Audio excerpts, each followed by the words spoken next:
Lady, I don't know what Section 8 building you crawled out of, but this ain't it. Get your ass out of my building before I drag you out. Officer Brendan Walsh stood over the black woman on the bench, his voice booming across City Hall's marble lobby. Every head turned. Every conversation died. "Officer, I'm waiting for an appointment," she said softly, eyes still on her tablet. Walsh kicked her briefcase. It skidded across the floor, documents spilling everywhere. "An appointment? Right. And I'm the Pope. What did you do? Steal that outfit from Goodwill?" His partner snickered. Citizens pulled out phones. The woman bent to gather her papers. Professional, calm.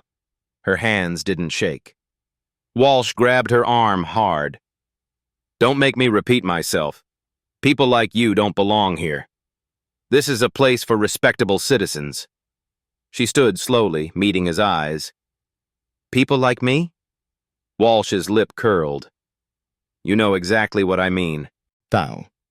Have you ever been treated like trash in a place you actually own?" 20 minutes earlier, Dr. Naomi Pierce had walked through those same City Hall doors.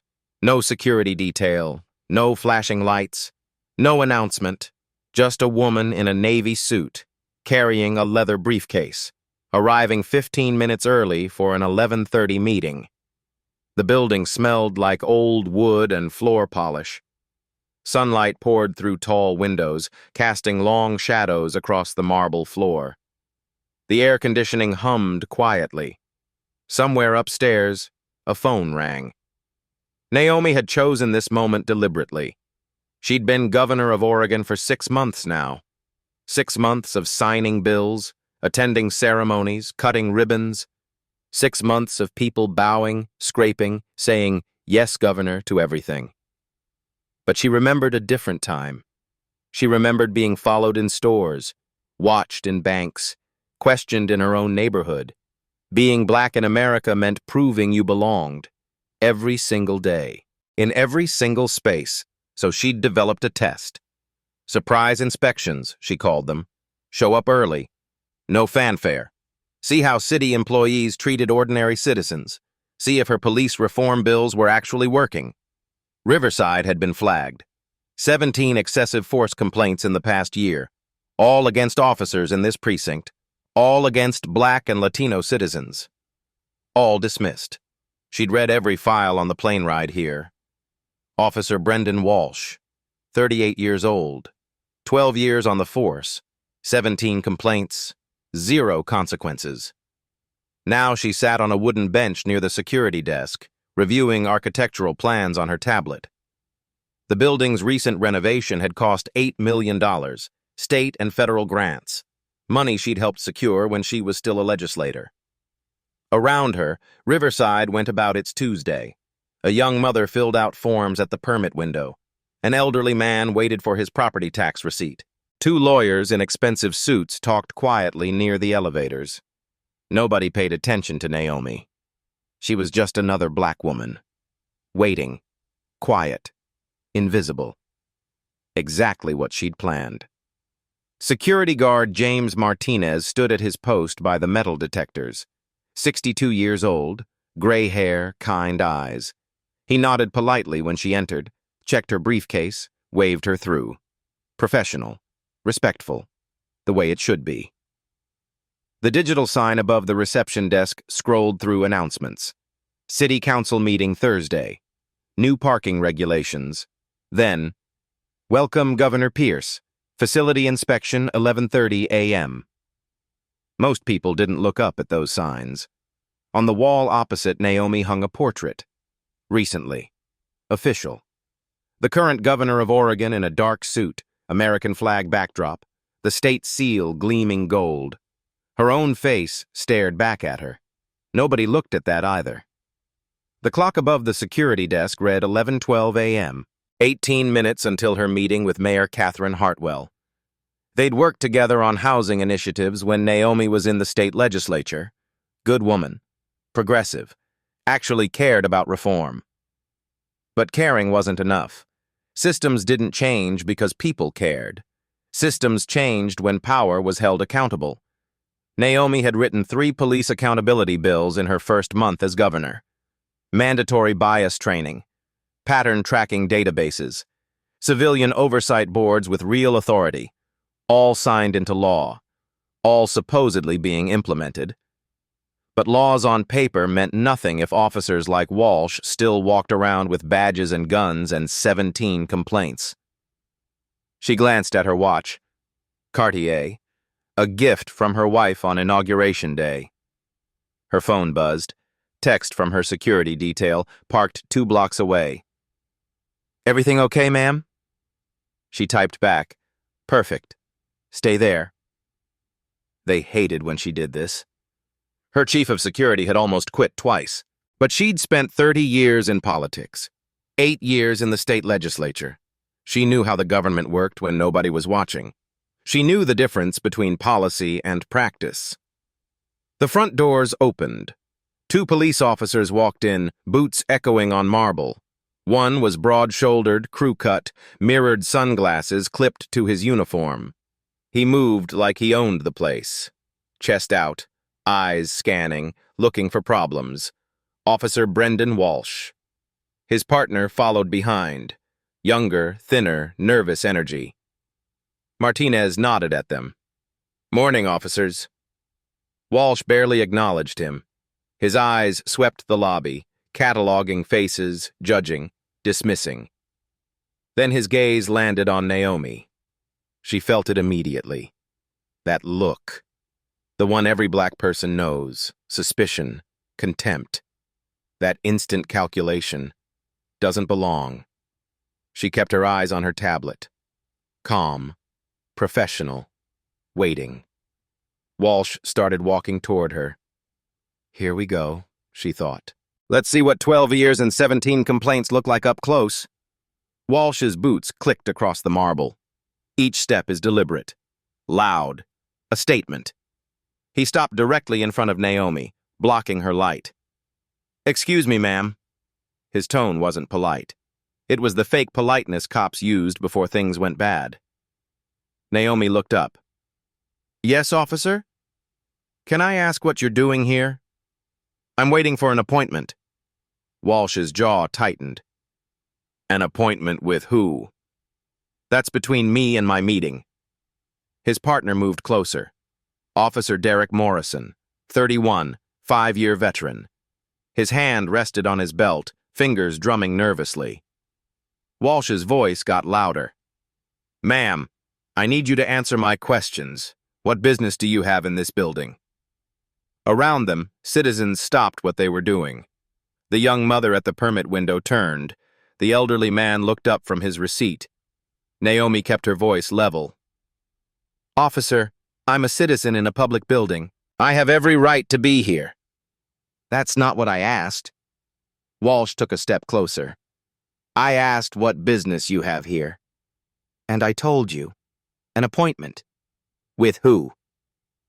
The paralegal on the second floor, Jessica Carter, leaned over the railing. She pulled out her phone.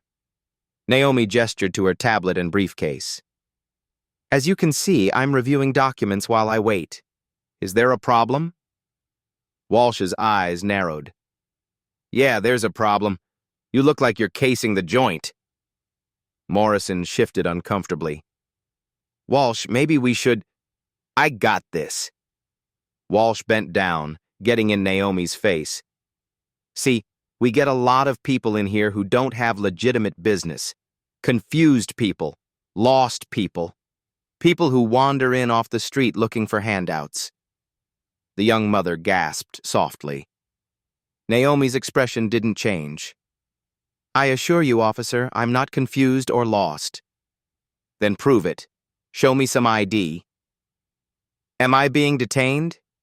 Walsh straightened up. "Don't get smart with me, lady. I'm trying to be nice here. But if you want to make this difficult, I'm not making anything difficult. I asked a simple question. Am I being detained, or am I free to continue waiting for my appointment?" Walsh's face reddened. "You know what? Yeah, you're being detained for suspicious behavior." Morrison's eyes widened. Walsh, come on. She's just sitting. I said I got this. Walsh pointed at Naomi's briefcase. That's yours. Yes. Mind if I take a look? Actually, I do mind. You have no probable cause to search my belongings. Walsh smiled. Not a nice smile. Probable cause? Listen to you talking like a lawyer. Where'd you learn that from TV? Someone in the crowd muttered, "This isn't right." Walsh spun around. Does anyone else want to interfere with police business? No? Then mind your own. He turned back to Naomi. Last chance. Show me ID and open that briefcase, or we do this the hard way. Naomi reached slowly for her purse. Hands where I can see them! Can. Walsh's hand flew to his weapon. Morrison did the same. The lobby erupted in shocked gasps. 3 people dove behind a pillar. Naomi froze, hands visible. Officer, I'm simply reaching for my identification, which you requested. Don't move until I tell you to move. Her hands stayed perfectly still. I need to reach into my purse to get my ID. I'm going to do that now. Slowly. Walsh's hand remained on his holster. Fine. Slow. She retrieved her wallet, extracted a card, extended it toward Walsh. He snatched it from her hand. State of Oregon identification card, official seal, photo of Naomi, and in bold letters across the top, Governor. Walsh glanced at it for maybe 2 seconds. This doesn't give you clearance to loiter in government buildings. He didn't read it. Not really. He saw state ID and dismissed it. Morrison leaned over. Walsh, does that say? It says she's got a state ID. So what? Everybody's got an ID. He tossed the card back at Naomi. It landed on the bench beside her. Martinez, the security guard, took a step forward. Officers, perhaps I should check the... Martinez, back off. This doesn't concern you. But, sir, the visitor log... I said back off. Martinez retreated, but his hand moved to the phone on his desk. Walsh grabbed Naomi's briefcase. Since you won't open it voluntarily, I'm conducting a search for weapons and contraband. That's an illegal search. I don't consent. Your consent isn't required. He unzipped it roughly, dumping the contents on the bench. Architectural plans spilled out, budget spreadsheets, official documents with state letterhead. A leather-bound planner with Office of the Governor embossed in gold. Walsh barely looked. State documents? Where'd you steal these from? I didn't steal anything. Those are my work materials. Your work materials? Walsh laughed. Right. What do? Clean the state office buildings? Morrison picked up the planner. His face went pale. Walsh, this says, put it down. But Walsh, put it down. Morrison dropped it like it burned him. Naomi's phone rang. Walsh grabbed it from the bench. Who's this? Your accomplice? The screen showed, Chief of Staff, Office of the Governor. Walsh declined the call. Stop wasting government resources with fake contact names. He threw the phone back into her briefcase, cracking the screen. That's destruction of property, Naomi said quietly. Sue me. Walsh's hand went to her elbow. Come on. We're taking a little trip downtown. His grip was tight, deliberately tight. On what charge? We'll figure that out. Disorderly conduct for starters. Trespassing. Resisting. Take your pick. I haven't resisted anything. Yet. Walsh pulled her to her feet. The elderly man spoke up. Officer, this is wrong. She wasn't bothering anyone. Walsh wheeled on him. Sir, step back or you'll be arrested for interfering. The man retreated, hands up. Jessica Carter was already on her phone, calling the mayor's office. Her voice carried down from the balcony. Ma'am, you need to get down here now. The police are arresting someone and I think... Walsh shouted up at her. Miss, end that call immediately or I'll cite you for obstruction. She didn't end it. Walsh radioed dispatch. Unit 7-4, need backup at City Hall main lobby. Got a situation here. The radio crackled. Copy that, 7-4. Nature of situation?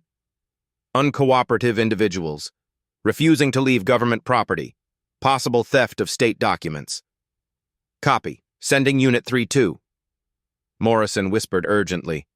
Walsh, I really think we should check with someone before... Before what? Before we do our job? Walsh's voice rose. This is exactly what's wrong with this department. Too scared to enforce the law because someone might complain.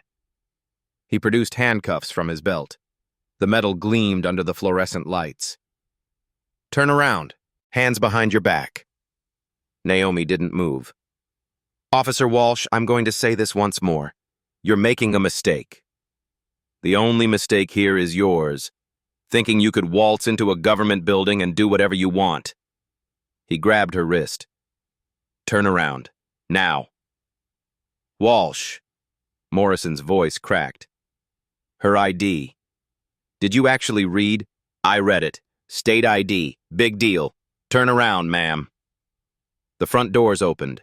2 more officers entered. Sarah Kelly, 27, rookie, 6 months on the force. Tim Rodriguez, 45, 20-year veteran.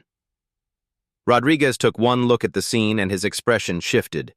Recognition flickered across his face. Walsh, what's going on?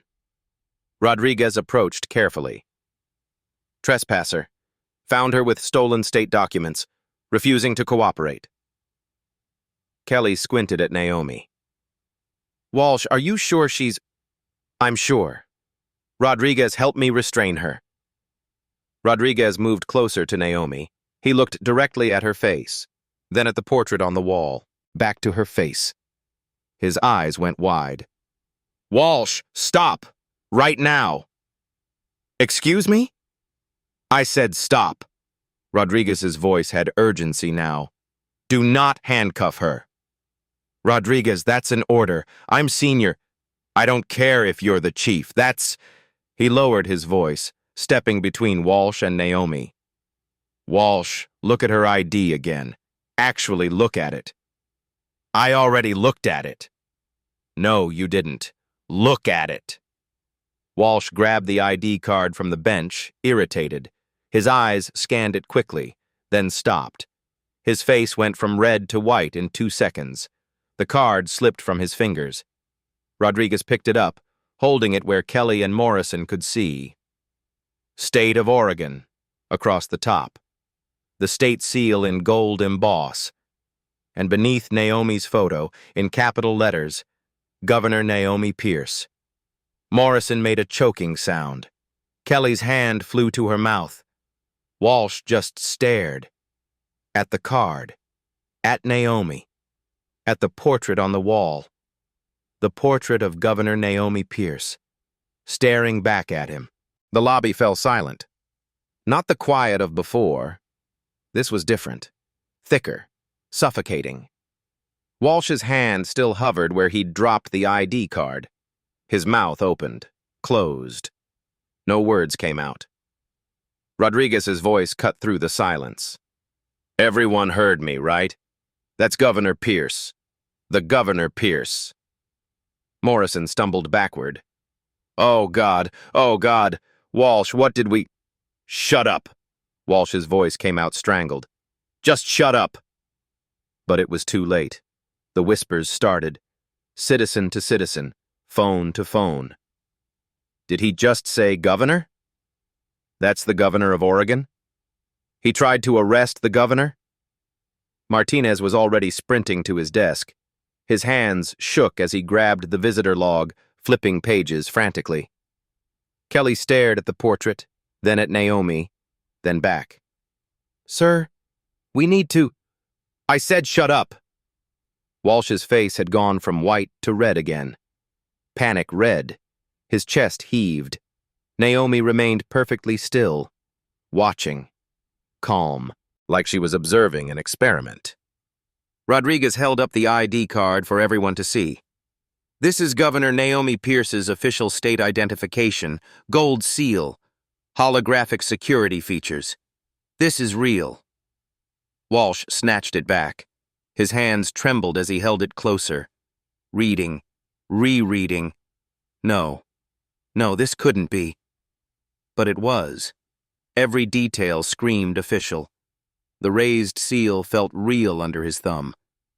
The hologram shifted in the light. Her photo matched perfectly. And that portrait, that goddamn portrait he walked past every single day. Same face, same woman, same person he'd just grabbed, insulted, searched illegally. "This is a mistake," Walsh said. His voice sounded distant. "This is some kind of what?" Naomi spoke for the first time since Rodriguez arrived. Her voice was quiet, deadly quiet. "Some kind of misunderstanding?" Walsh's throat worked. "Ma'am, Governor," Rodriguez corrected him sharply. "The proper address is Governor Pierce."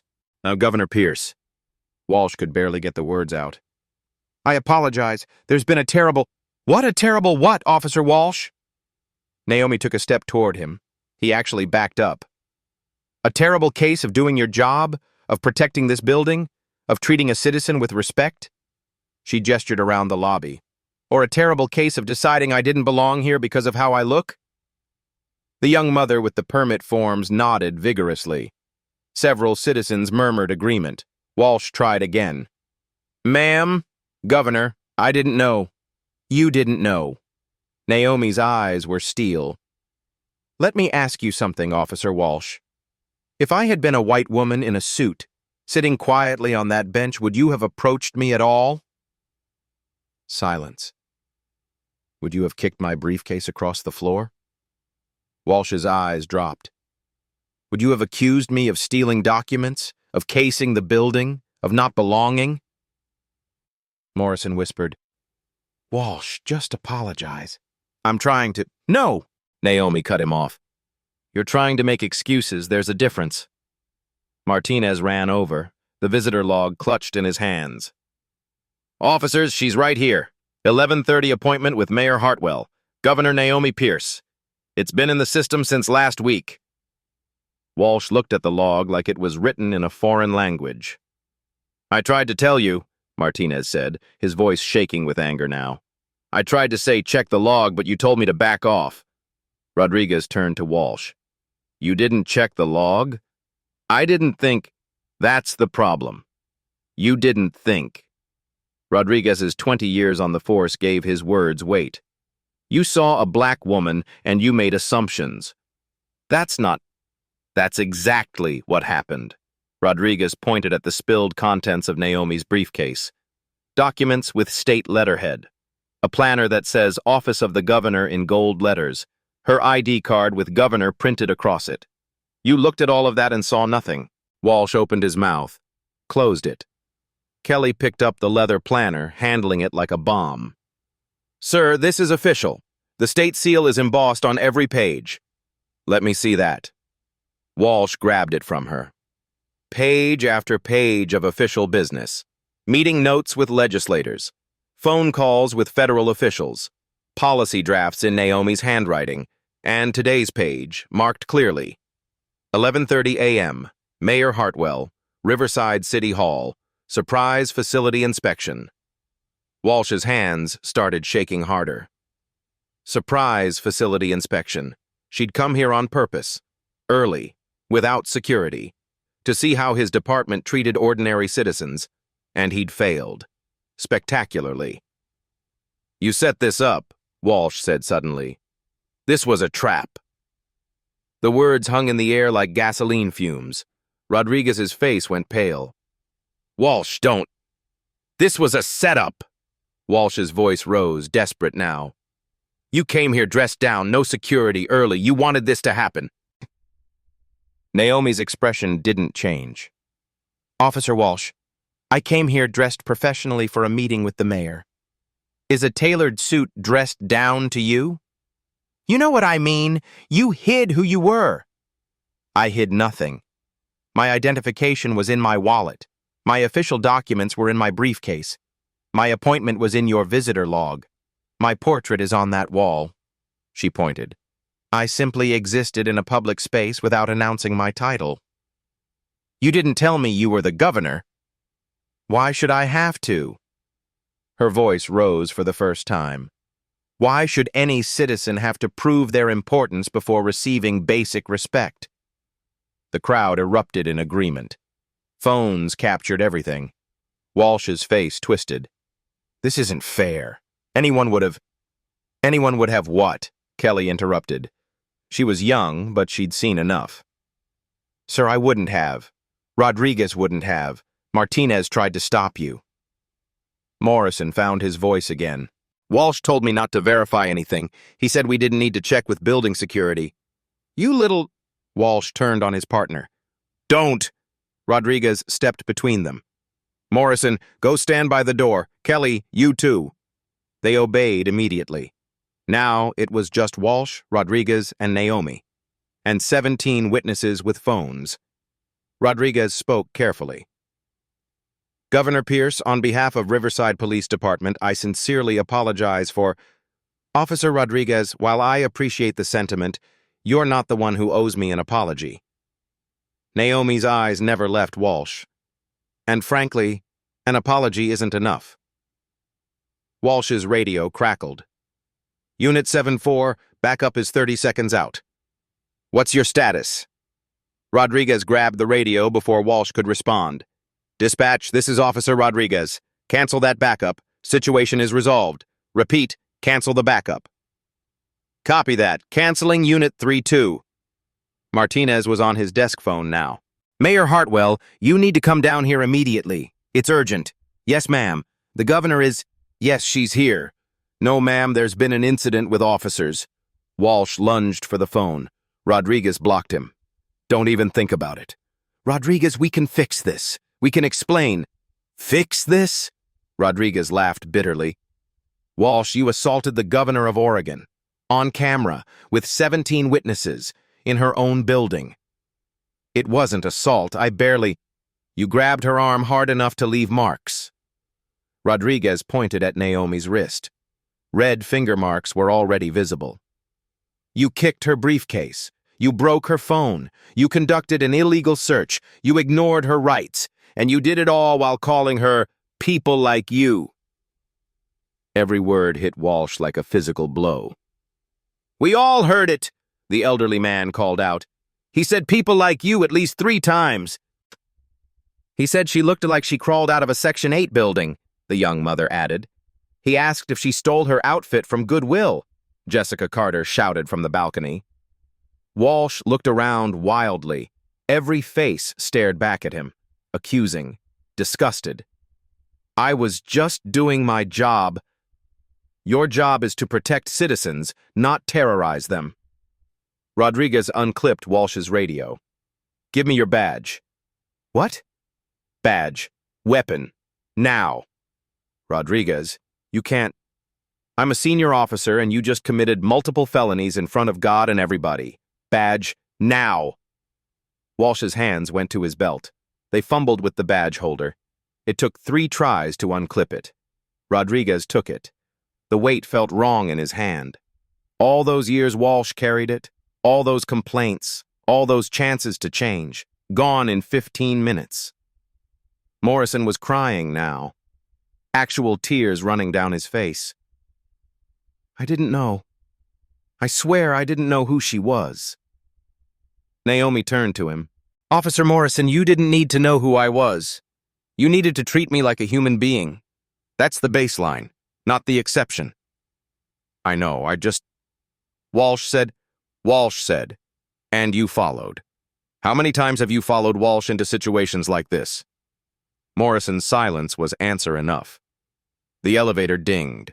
Mayor Catherine Hartwell burst into the lobby, her assistant struggling to keep up. She saw Naomi and her face went from confusion to horror in seconds. Oh my God! Governor Pierce, I am so... She stopped mid-sentence. Naomi stood there, briefcase contents still scattered on the bench, red marks on her wrist. Walsh holding his badge and shaking hands. Rodriguez looking ready to explode. Citizens with phones out. Mayor Hartwell understood immediately. What? Happened? Here? Her voice could have cut glass. Mayor Hartwell's heels clicked across the marble like gunshots. She took in every detail. The scattered documents, the broken phone, The marks on Naomi's wrist, Walsh's pale face. "Someone answer me, now." Rodriguez stepped forward. "Ma'am, Officers Walsh and Morrison attempted to forcibly remove Governor Pierce from the building. They accused her of trespassing, conducted an illegal search, and were preparing to arrest her." The mayor's face was drained of color. "They what?" "They didn't know who she was," Rodriguez continued. "Walsh refused to properly check her identification, refused to verify with building security, refused to check the visitor log." Hartwell turned slowly to Walsh. "Is this true?" Walsh's mouth opened. Nothing came out. "Officer Walsh, is this true?" She didn't. There was no way to. It's a yes or no question." Walsh's shoulders slumped. "Yes, ma'am." The mayor closed her eyes, took a breath. When she opened them again, her voice was ice. "Governor Pierce, I cannot begin to express how deeply sorry I am. This is unconscionable, unacceptable, and it will be dealt with immediately." Naomi picked up her ID card from where it still lay on the bench. "Mayor Hartwell, this isn't your fault, but this is precisely why I insisted on these surprise inspections." She held up the card for everyone to see. "My name is Dr. Naomi Pierce. I'm the governor of Oregon. I was here for a scheduled facility inspection with Mayor Hartwell at 11:30. Murmurs rippled through the growing crowd. More staff had come down from the upper floors. A janitor stood frozen with his mop. "I deliberately arrived early," Naomi continued, her voice carrying across the lobby. "Dressed professionally but without my security detail. I wanted to observe how city employees interact with ordinary citizens who don't announce their titles." She turned to Walsh. Officer Walsh saw a black woman sitting quietly on a bench, and he decided I was a problem, a threat, someone who didn't belong. Walsh flinched at every word. "He didn't need to know I was governor to treat me with dignity. That's not how respect works. Respect shouldn't require credentials." The young mother started clapping. Then the elderly man. Then Jessica Carter from the balcony. Within seconds, the entire lobby erupted in applause. Walsh stood frozen in the center of it, drowning in the sound. Naomi raised her hand. The applause died. "6 months ago, I signed 3 police accountability bills into law. Mandatory bias training, pattern tracking databases for complaints, civilian oversight boards with real authority." She looked directly at Walsh. This was a test of implementation, and Officer Walsh just failed in the most public way possible. Walsh's knees looked ready to buckle. Mayor Hartwell pulled out her phone. "I'm calling Chief Burke right now. Governor, do you want to press charges?" "Yes." One word. Absolute. Walsh made a strangled sound. "Governor, please, I have a family. I didn't mean you have a family." Naomi's voice was quiet. Dangerous quiet. "Do you know how many families you've terrorized? How many black fathers have you pulled over for nothing? How many children have you scared?" She picked up her briefcase, began collecting her scattered documents. "I pulled your file on the plane here. 17 excessive force complaints. 17, all against people of color. All dismissed by your department." Walsh's face went gray. "So no, Officer Walsh. I don't accept your apology, because you're not sorry you did it. You're sorry you got caught. You're sorry I turned out to be someone with power." The mayor was already on the phone. "Chief Burke, Catherine Hartwell. I need you at City Hall immediately. We have a situation involving Governor Pierce and 2 of your officers. No, she's fine, but... Yes, I'll explain when you get here. 5 minutes."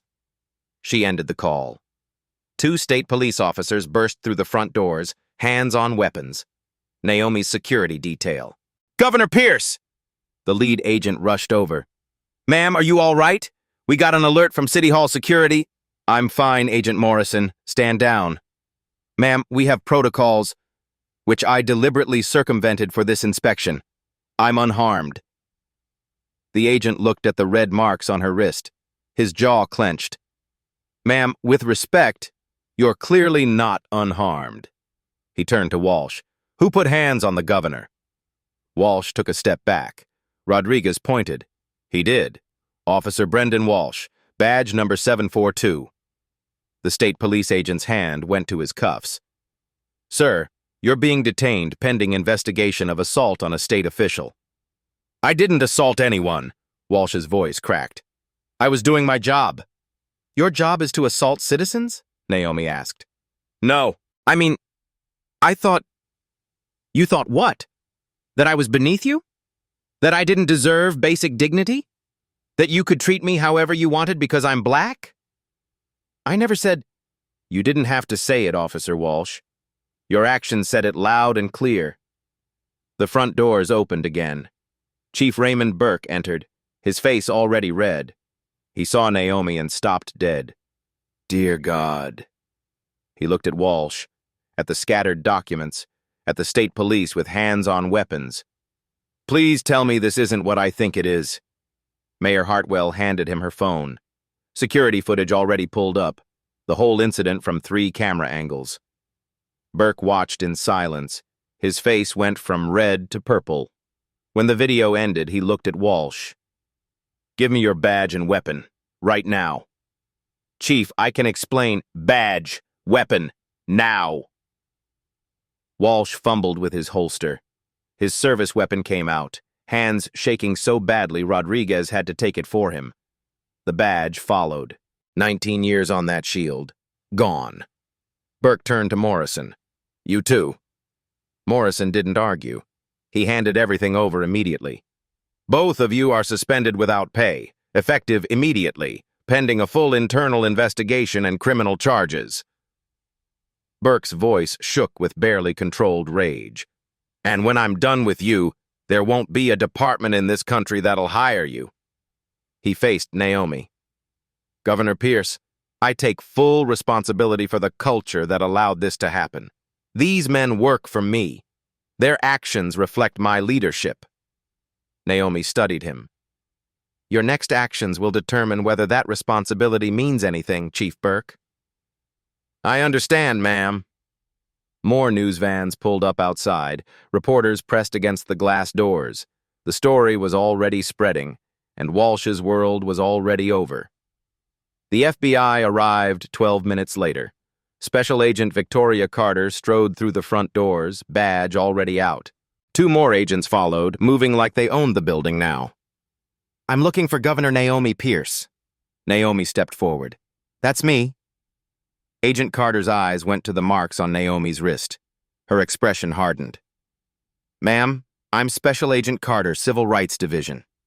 We received an alert from the State Attorney General's office about a potential federal civil rights violation. She turned to Walsh and Morrison, still standing under Rodriguez's watch. Which one of you put hands on the governor? Walsh raised his hand slowly, like a schoolboy admitting guilt. Both of us, Morrison said quietly. I assisted. Agent Carter pulled out her handcuffs, different from police cuffs. Federal, heavier.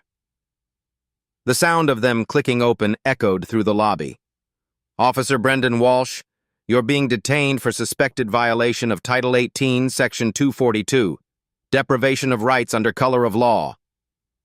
Walsh's legs finally gave out. He stumbled. Rodriguez caught him. No, this can't be federal. I'm a local cop. This was you using your authority as a law enforcement officer to violate a citizen's constitutional rights. That makes it federal. Agent Carter turned to Morrison. You too. Morrison was already crying. I just followed orders. Walsh told me. The Nuremberg defense didn't work then, doesn't work now. Agent Carter gestured to her partners. Cuff them both. The federal agents moved in. Cold efficiency.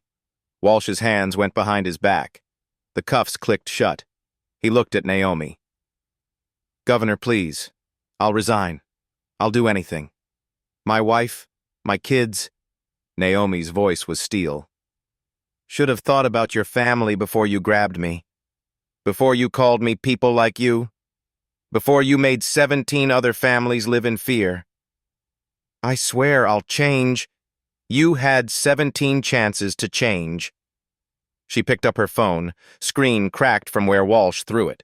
This will be your consequence, Morrison sobbed. My wife is pregnant. She's due in 3 months. Please, Governor Pierce. Kelly, the young officer, spoke up. Sir, with respect, maybe you should have thought about that before you helped Walsh violate someone's rights. Morrison's head dropped. Chief Burke was already on his phone with the police union. His voice carried across the lobby. I don't care what the contract says, Frank. They assaulted the governor of Oregon on camera with 17 witnesses. No, I will not wait for the union lawyer. They're done. Yes, I know you'll fight it. Good luck with that. He ended the call, looked at Walsh. The union president is on his way. He'll fight for you. He always does. Burke's laugh was bitter. But this time, Walsh, you're on your own. I'm not covering for this. The mayor's assistant ran over with a tablet. Ma'am, it's already on social media. Someone posted the video. Hartwell looked at the screen. Her face went pale. It has 50,000 views already. Check Twitter, Jessica Carter called from the balcony. It's trending. Number 3 in the country. Had Governor Pierce. Walsh made a choking sound. Martinez, the security guard, approached Naomi. Governor, I'm sorry I didn't intervene sooner. I should have. Mr. Martinez, you tried. Officer Walsh shut you down. You're not at fault here. But I could have done more. You alerted the mayor's office. You kept the security footage. You documented everything. Naomi smiled. That's exactly what you should have done. Martinez's eyes welled up. Thank you, ma'am. Rodriguez stepped forward. Governor Pierce, I'd like to formally request an assignment to your case as a cooperating witness. Granted. Walsh looked at Rodriguez with betrayal. You're testifying against me? In a heartbeat. Rodriguez's voice was cold. I've watched you harass people for 12 years, Walsh. Complained to supervisors 5 times. Nothing ever happened. Well, something's happening now. Agent Carter began reading Miranda rights. You have the right to remain silent. Anything you say can and will be used against you in a court of law. News cameras pressed against the glass doors. Reporter Amanda Torres held up her microphone, broadcasting live. We're here at Riverside City Hall where Governor Naomi Pierce was allegedly assaulted by police officers during a surprise facility inspection. The governor appears unharmed but visibly shaken, and 2 officers are being taken into federal custody as we speak. Walsh listened to his rights like a man in a dream. This wasn't real. This couldn't be happening. But the handcuffs were real. The cameras were real. The end of his career was real. Agent Carter finished the Miranda warning. Do you understand these rights as I've read them to you? Walsh nodded numbly. I need a verbal response. Yes. His voice barely worked. I understand. Good. Agent Carter guided him toward the door. Let's go. The crowd parted. Citizens watched in silence as Walsh and Morrison were led out in federal handcuffs. Outside, cameras flashed like lightning. Reporters shouted questions. Inside, Naomi stood by the bench where this all started. Calm. Dignified, victorious. Justice had just walked through the door, and it was wearing FBI badges. 2 weeks later, the Department of Justice opened a full civil rights investigation, not just into Walsh and Morrison, into the entire Riverside Police Department. The team arrived on a Monday morning. 12 federal investigators with boxes of subpoenas and years of experience finding patterns. What they found made national news. Walsh's 17 complaints weren't isolated. They were symptoms of a disease infecting the entire department. 47 additional complaints against various officers, all involving racial profiling, all dismissed by supervisors, all buried in files. The investigators reviewed every arrest record from the past 5 years, pulled dashcam footage that hadn't been accidentally erased. They found gold. Officer Walsh's dash cam from 3 years ago, pulling over a black teenager for suspicious driving. The kid drove his father's Mercedes to a debate tournament. Suit and tie, straight-A student. Walsh made him sit on the curb for 40 minutes while he verified ownership. Called him boy 6 times. Another video from 18 months ago, Walsh stopping a black woman for rolling through a stop sign. She was a nurse coming home from a double shift. He searched her car without consent, found nothing. Still gave her 3 tickets. Her complaint disappeared. Until now. CNN picked up the story on day 4. The footage went viral. By day 7, protests surrounded Riverside City Hall. Thousands of people holding signs. Badge doesn't mean blind justice. Walsh in jail. Morrison cracked first. His lawyer made a deal with federal prosecutors. Full cooperation for reduced charges. Morrison gave them everything. Text messages with Walsh from 2 years. Racist jokes. Mocking citizens they'd harassed. Slurs Morrison couldn't say out loud in the deposition. Walsh always said we had to keep them in their place, Morrison testified. He meant black people, Hispanic people, anyone not white. The prosecutor leaned forward. Did you ever object? Morrison's voice broke. No, ma'am. I laughed along. I thought that's how you fit in. When Walsh grabbed Governor Pierce, what did you think? I thought he was making a mistake, but I'd seen him do it before, to people who couldn't fight back. This time he picked the wrong person. That testimony sealed Walsh's fate. The trial started 6 months after the City Hall incident. Judge Maria Rodriguez presiding. The courtroom was packed. Media circus outside. Walsh pleaded not guilty. His lawyer argued that it was an honest mistake. Split-second judgment. No racist intent. The prosecution brought receipts. Day 1, security footage from 8 angles. The jury watched Walsh kick the briefcase. Grab Naomi's arm. Ignore her ID. Call her people like you. 3 jurors visibly winced. Day 2, Walsh's social media history. Memes about Black Lives Matter. Thin blue line posts. Comments under police shooting articles. Play stupid games, win stupid prizes. Day 3, text messages between Walsh and Morrison after traffic stops. Walsh, another one thinks he's special. These people never learn. Morrison, LOL, did you see his face? Walsh, priceless. This job has perks. Walsh's lawyer objected repeatedly. Judge overruled every time. Day 4, character witnesses for Walsh collapsed under cross-examination. His neighbor, he's a good family man. Prosecutor, were you aware of 17 excessive force complaints? Neighbor, well, no. Prosecutor, no further questions. Day 5, Naomi testified. The courtroom went silent when she entered. Professional gray suit, hair pulled back. She took the oath, sat down, looked at the jury. The prosecutor began gently. Governor Pierce, walk us through that morning. Naomi's voice stayed steady. She described every moment, every word Walsh said, every assumption he made. He didn't see a governor. He didn't see a doctor. He saw a black woman on a bench, and he decided I was a problem. Walsh's lawyer stood for cross-examination. Governor Pierce, didn't you deliberately conceal your identity? I concealed nothing. My ID was in my wallet. My documents were in my briefcase. I simply didn't announce my title. But you knew that would make Officer Walsh suspicious. Suspicious of what? Sitting on a bench? Is that suspicious behavior, counselor? The lawyer shifted. You have security detail, yet you arrived without them. Weren't you hoping for this situation? Naomi leaned forward. I was hoping to see how police treat ordinary citizens without governor's titles. Citizens who can't call the FBI when harassed. Officer Walsh showed me exactly what I needed to see. Whispers erupted. Judge Rodriguez banged her gavel. What did you need to see? That the bills I signed weren't being implemented. That officers like your client still believe they're above the law. that Black Americans can't exist in public without being seen as threats.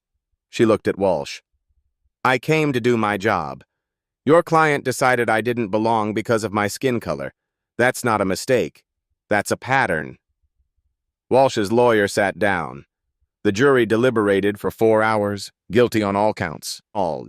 Federal civil rights violations, assault under color of law, false imprisonment, deprivation of constitutional rights. Walsh sat frozen. His wife sobbed in the gallery. Morrison, who'd pleaded guilty, received his sentence the same day. 6 months federal prison, 3 years supervised release, permanent ban from law enforcement. He'd never wear a badge again. Walsh's sentencing came 2 weeks later. Judge Rodriguez looked down. Officer Walsh, you were given authority to protect and serve. Instead, you weaponized it against those you swore to protect. Walsh stared at his hands. 17 complaints. Countless victims who never filed because they knew the system wouldn't listen. A pattern stretching back a decade. The judge's voice hardened. 7 years in federal prison. 5 years of state charges concurrent. $250,000 fine. Permanent ban from law enforcement anywhere in the United States. Walsh's knees buckled. Furthermore, mandatory racial bias education during incarceration, and a public apology. Walsh's lawyer whispered to him. Walsh stood. Your Honor, I can't apologize for something I don't believe I did wrong. Silence crashed through the courtroom. Excuse me? I was doing my job. If she'd told me who she was. Bailiff, remove the defendant. Walsh was led away, still protesting. Outside, Naomi gave a statement. Today, justice was served, not just for me, but for every person Officer Walsh harassed, for Sharon Mitchell, for that debate student, for 17 people whose complaints were ignored. Cameras clicked. But this isn't over. Riverside PD is under federal consent decree. 12 officers were terminated. The entire department is being retrained. She paused. I've introduced expanded legislation, the Pierce Accountability Act, mandatory body cameras, real civilian oversight, a statewide database tracking officer complaints. A reporter shouted, Some say you're too hard on the police. Naomi smiled. I'm not being hard on the police. I'm being fair to citizens. There's a difference. 1 year later. The Riverside Police Department looked different now.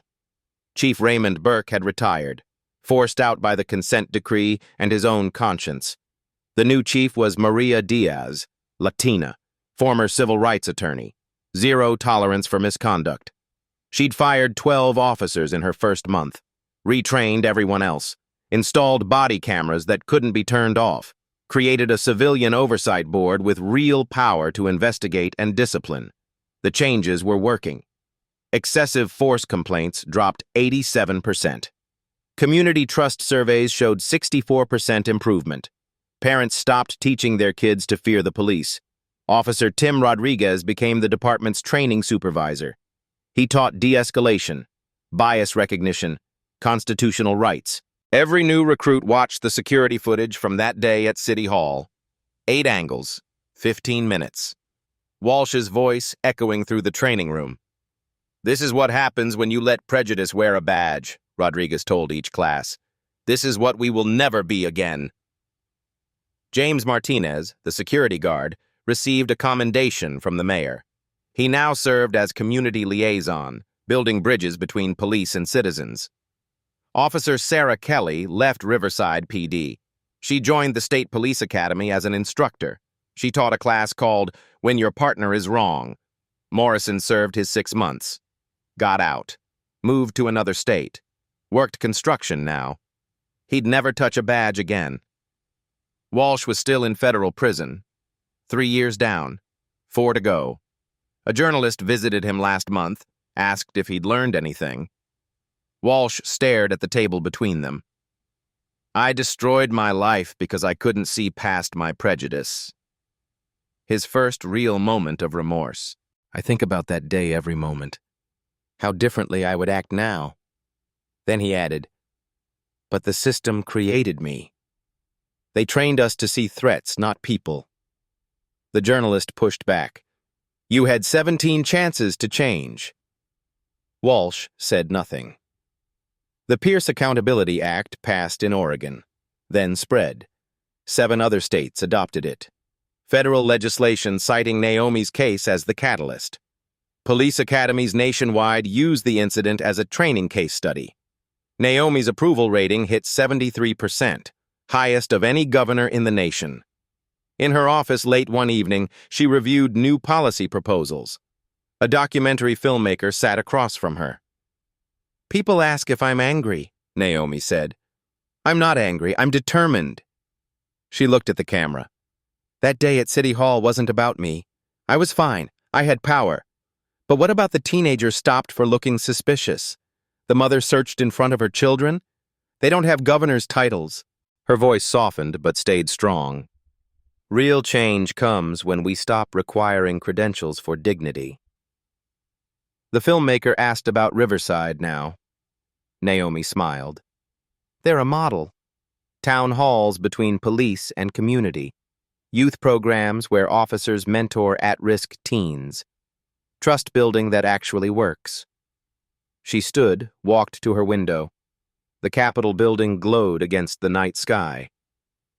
If you've ever been judged for your appearance, profiled for your race, dismissed for your identity, you're not alone. She turned back to the camera. If you've witnessed injustice and stayed silent, speak up, record, testify, stand with the vulnerable. Her eyes held steady. And if you wear a badge, remember your authority is a gift from the people. Respect it. Respect them. Back at Riverside City Hall, a new plaque hung beneath Naomi's official portrait. Justice requires no credentials. Dignity is a birthright, not a privilege. Every day, diverse crowds moved through that lobby. Martinez greeted each person warmly. No questions. No suspicion. Just service. This was what America should look like. This was what justice demanded. Now Naomi looked directly into the camera. Into your eyes. This story is real. It happens every day. But it doesn't have to. She leaned forward.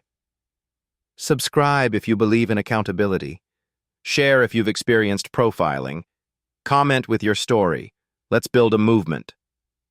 Hit like if you believe justice is for everyone, regardless of title or skin color. Follow for more stories of systems held accountable. Her final question hung in the air like a challenge. If I'd been dressed in casual clothes instead of a suit, would Walsh's behavior have been justified?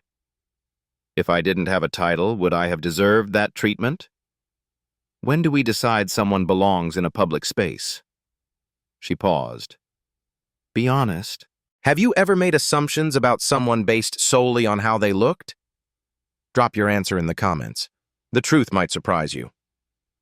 The screen faded to black. White text appeared. Based on composite events, racial profiling affects millions annually. If you've experienced discrimination, document everything and report. Change begins with witnesses willing to speak the truth. Naomi's portrait in City Hall. Martinez smiling at arriving citizens. Diverse faces moving freely through marble halls. Her voice one last time. This is what we're fighting for.